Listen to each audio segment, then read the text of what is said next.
Bu hech narsa emas. Hop, yiqildi, oyog'ini o'tkazdi, sal turtib yubordi. Tark etmoqda, 10 kishi bo'lib qoldik. Hop, bu nimaga ta'sir qiladi? Endi tushunarli nima deyapti Ismoilov, bo'ldi, boshqa gapim yo'q deyapti Islom Ismoilov. O'zing yog'iga javob beradi. Ko'z yoshlari bilan Nurbek chiqib ketyapti. Hech qisi yo'q. Ha. Nurbek Sarsenbayev musobaqani zo'r o'tkazgan futbolchilar bor o'sha. Raqibda imkoniyat. Qaror hakam jarima zarbasi berilsa kerak, chunki tashqari deydi. Endi buni skop. Nima bu do'stlar? So'nggi umid foli deb baholandi.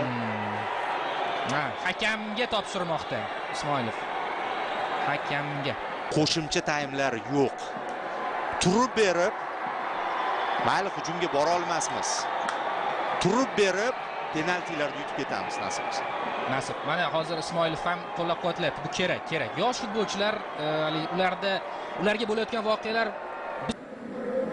Saidmurodov ham tushdi. Endi 14 bo'lganda Shomurodov familiyasi xayolimizga keladi. Bu Saidmurodov. Hozir pressing qilishyapti yigitlar. Yaxshi.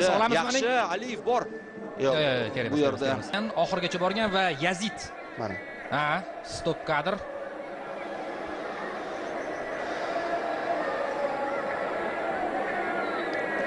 Penaltilar orqali yutib ketamiz deganimda ko'plikda mana bu penalti bo'lishini bilmagandim, lekin bunaqa variantga ham rozimiz.